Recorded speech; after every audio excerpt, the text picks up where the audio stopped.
Oh yeah, bleep out that. Yeah, but Why do you have to bleep that? because the FCC, well, the FCC on here, but I guess the FCC What do they is have to different. bleep out? Girlfriend? Yeah, that's right. All right, you guys ready? Yes, sir. Yeah, in fact, didn't they hire, like the FBI, and they'll hire these hackers to teach them how do they hack in to help prevent future. Only the top guys. Only the top guys. I can't well, hear you now. That's not as important as hearing us, though. Okay. So I'm You not can sure, hear but- me. Yeah. So- Okay, you guys ready? Yes, sir. All right, so we'll continue on with a couple more fun stories.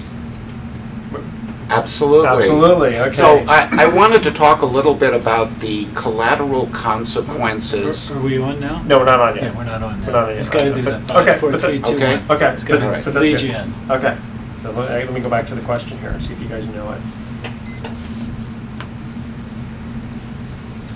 Welcome back to the Best of Investing. I'm Edward Brown, your host, along with my co-host, Robert Schiff. And when we cut to the first commercial break, we asked this trivia question. This famous NASCAR driver wears number 24. Who is he? So we're going to have to call Brian, huh? Come on. You have any idea? Dale Earnhardt. Nope.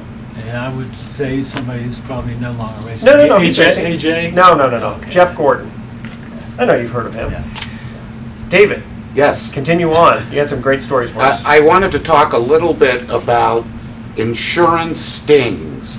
Insurance companies are now working in conjunction with state district attorney's office to create these elaborate stings to snare businesses that are likely to engage in unethical or illegal Like conduct. setting their own building on fire. No. that- Actually, okay. it's much more subtle than that. Jack Lemmon. The insurance lobby is strong. They've passed a lot of really strict criminal legislations against insurance fraud. And what they're doing now is they're working in conjunction with local law enforcement, creating a fictitious police report, creating a vehicle that has fake damage or no damage on it, going to auto body repair shops and saying, listen, here's a police report.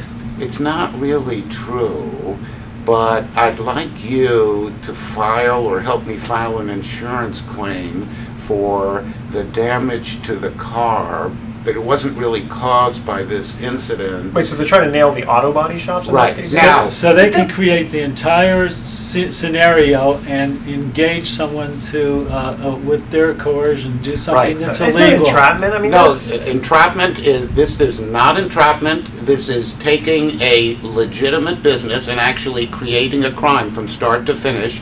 And very often what happens is the normally law-abiding citizen, and especially in an economic downturn, gets a Yeah. little desperate and says, okay, okay. now, What is entrapment other than that? They're creating this scenario and pleading with some legitimate business to say, okay, I really don't like to do it, but okay, you've been on me 15 times, I don't want to hear you anymore. entrapment under the law is defined by overbearing the free will of the person. So if a law enforcement officer comes up to you and says, unless you do this deal, you'll never see your children again, that's entrapment. that sounds like a lot worse than that. That's like extortion. Right, but that's what So when entrapment the is guy under the law. says, when the guy says, I'd love to buy your house, I know it's not for sale, but you have a beautiful daughter.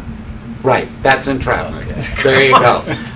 And You guys are scaring me. And what makes matters worse is that the insurance fraud laws are so general that it ensnares even the most ambiguous of acts. For instance, under the penal code, as it relates to insurance fraud, if you allow, keyword, allow a document to be used for a false claim, you're guilty of a felony. Now, what does that mean? Does that mean that if somebody hands you a document and then they take it back because you handed it back to them, have you allowed it? Well, technically, yes. That's nasty. So in terms of filing false claims, reporting insurance claims, insurance companies are working hand in hand with the district attorney's office to prosecute these claims, and the DA's office gets money for this. Oh my God. Insurance companies help fund these investigations, so they're less likely to work out a mitigated plea bargain. Well, I can imagine having someone on their side a videotape, right? And they don't start the videotape until the good person, theoretically, hands back the piece of paper, right? You're actually right? talking about one of my cases where the audio recording wasn't made till halfway through the conversation. Sounds like a Rodney King type thing. And that does happen. And, you know, the truth is, through aggressive litigation, sometimes the truth comes out, but sometimes it doesn't, and innocent people get hurt. And I wanted to talk a little bit about what happens when you get hurt. The collateral consequences of a conviction, even for a misdemeanor in today's transparent society, is horrible. For our children, for instance, a crime of moral turpitude like a petty theft crime, and our kids are doing this stuff, you know, we all have kids, they all make mistakes. You know, that kind of crime on your record, prospective employers, colleges, loan officers will all find out about that conviction. Just being accused. I mean, just if it gets in the paper. I mean, I've said this on the air before. I've kind of teased my bankers because they know, fortunately, that I'm teasing them. But I'll look at the loan application and I'll fill it out in front of them and I'll say, oh, you ever filed bankruptcy? No. You know, have you ever visited some foreign weird country? No. And then have you ever been convicted of a felony? And I tease them. I kind of pause a little bit. I go, convicted? No, I was never convicted. You know, fortunately, they run with me on that. But just being accused of stuff. Right, and one of the things that most people don't know is that if you get arrested for a crime and no charges are filed, or the case gets dismissed, that arrest is deemed under the law not an arrest but a detention only. That's important if you are applying for high security jobs where they in fact will ask you or look at whether you've been arrested. By law, that is considered a detention, and you can actually get from the police department involved in that detention a certificate saying this is not an arrest. Will they? But they will find the detention just by. We live in a very transparent world. They can find everything. There are companies dedicated to finding these things out. Yeah. They can go to the local county courthouse. Many courthouses across the nation have all of their information online, so you can sit at your computer and find this out. Well, here's the scary thing on that is that the average person would look at that and say, well, yeah, maybe that time they didn't get caught.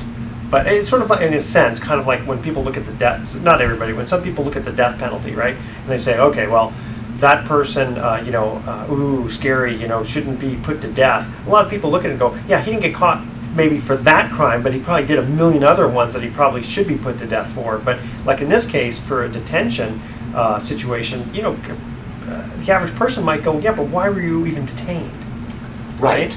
And that's a problem, because our vehicles for expungement have not caught up with the technology that makes all this information so transparent. So a small misdemeanor conviction for our child can result in the denial of employment, can result in the denial of loans or grants, can significantly impact their life. Okay, so when I didn't share my graham cracker in kindergarten, and I had to get sent to the principal's office, is that on my record? If it's a felony. I don't know, someday.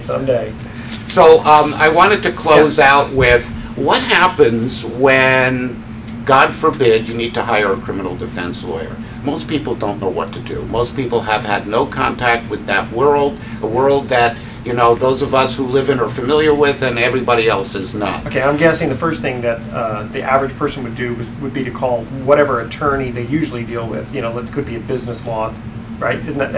And the one thing that they should not do is hire the law firm that represents them civilly. They should get a referral, because routinely I get cases from law firms who say, David, we just screwed up this case, help us out. You need to hire the experts in the field, whether it's a small-time criminal firm, a solo practitioner, anyone. You need to hire the experts. And the way you find those experts is by word of mouth, by Googling them, by looking at the State Bar website, which will reveal any disciplinary actions, and by meeting with more than one and going with your instinct, who do you feel most comfortable? Well, I think I could. So people would go to the normal attorney and say, can you refer me to a defense attorney? Right, because the inclination of a large firm with a big-time civil client who's giving them $500,000 to $1 million worth of fees every year is to keep control, to make them happy. And unless they have a criminal litigation department that specializes in that exact kind of case, a DUI, a drug case, they're not going to do as good a job as the experts. Well, I think I'd do a process of elimination. I'd go to the prisons, go, who was your attorney? I don't want to hire him. Who was your attorney? I don't want to hire him. Well, you know, we all lose cases. No, not David Vogelstein. Okay, David, few. How do people get a hold of you if, God forbid, they're in this situation where they need a criminal attorney? Well, fortunately or unfortunately, I'm in the same building as you. So you can reach me at 415-459-2000. That's the best way to reach me. All righty. We're going to cut to our... Stay in the studio, David. We're having a lot of fun here. Okay, here's our second trivia question. And this is famous number 23s or 24s in sports. Now, we all know Michael Jordan wore number 23.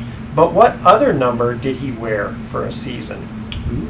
The first three callers with the correct answer win a free 3-day, 2-night stay at the Lighthouse Resort. Their website is lighthouse4fun.com. Call 888-912-1190. That's 888-912-1190 to answer this question. We all know Michael Jordan wore number 23. But what other number did he wear for a season? Call 888-912-1190. Make sure to include your name, your email address, and remember to speak slowly and spell out each letter of your email for us. And we'll be right back. Excellent. Good show. So That makes there good was or is an attorney in your office. Her name was Barbara.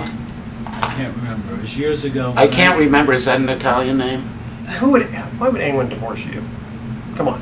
Just a sweetheart of a guy. Because we were married. Yeah, exactly. That's the number one cause of divorce. How long have you been with your wife? Ever since God was a little boy. Yeah, me too. Let's see, Eve and I met in December of 1981. Oh, you're a baby. She had just turned 17. Edward, you're a baby. You have to decide whether or not this person's worth it to spend $1.50 next time That was at the Costco test, for yes, this. yeah. Yeah, and then you move up to McDonald's, and then you go from there. Doing great. Okay, so we get back. We'll answer this question. We'll go into. Do you know the answer to that question? I don't. You better know that. Was that when he was a baseball player? No, it's basketball. Oh, that was a good. But he went from Double-A, from baseball back to basketball and kept the number that he wore for baseball for the one season. What was going on? I was having these questions. We have a lot of listeners. I got as many as 45 phone calls. Wow. For questions. I'm listening to every one of these things, so I go, make these things a little harder for people. Fun show, huh? Having fun. Having fun? Absolutely. He's taking notes in case he ever gets needs a criminal attorney. And he who acts as his own attorney has a fool for a client. Yeah, Same thing with it. He who acts as his own accountant before the IRS Needs a defense attorney.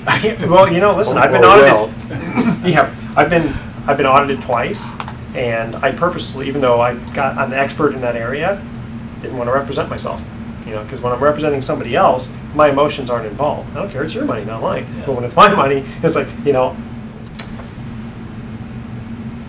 Welcome back to the Best of Investing. I'm Edward Brown, your host, along with my co-host, Robert Schiff, and we're in the studio here with our favorite criminal defense attorney.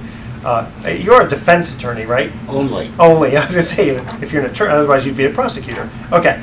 And David Vogelstein. And here's our second trivia question. Now, we all know Michael Jordan wore number 23, but what other number did he wear for a season? Anybody? Don't know. Number 45. Go back and look that up on Google. Check me out. And before we get into email time, we're going to have next week another special contest where the winner is going to receive a beautiful 3-day, 2-night stay at the Napa Valley Lodge, which is located in the heart of Napa Valley in the charming town of Yountville. And the Napa Valley Lodge is just steps away from the world-renowned restaurants, specialty shops, and award-winning wine tasting rooms. The Lodge welcomes you with a friendly and experienced staff that are committed to making your stay as special as possible. The guest rooms feature private verandas, many with courtyard, garden, or vineyard views, vaulted ceilings, and fireplaces. Man, I'm going to take my wife there tomorrow. Okay, hotel amenities include complimentary champagne continental breakfast buffet, swimming pool, whirlpool spa, bocce ball court, poolside fire pit, spa treatment room, and fitness room. You can call them at 707-944-2468 or go to NapaValleyLodge.com. Now, back to our show here. Robert, we received an email for you, which is kind of apropos because we have an attorney with us. So here's the question. Why are the banks making me verify every little thing, such as a deposit, on my bank statement? Oh, they certainly are. In fact, one of the agents in my office last week put out an email to everybody and said, I'm returning my license to do loans, and I have a new job, which is verifying deposits on bank statements for people. Yeah, and, everybody else in the office asked him how much he charged and could he do it for them, because it's very frustrating. But the banks now just it's overkill to all the things that went on in the no qualifier loans, and they're wanting everything verified now, everything they can imagine, so that they can ask for. I've had clients with hundreds of thousands of dollars in the bank, and they want a $500 deposit verified. Yeah, there's got to be some minimum that they're asking for. I've never seen it less than $500, but it could be as little as $500. And they just all the banks, they're probably going to sell the loan to Fannie Freddie, and they want to make sure that there's no question that Fannie Freddie's going to look at it and say, you didn't comply with one of our regulations, so we won't buy the mortgage.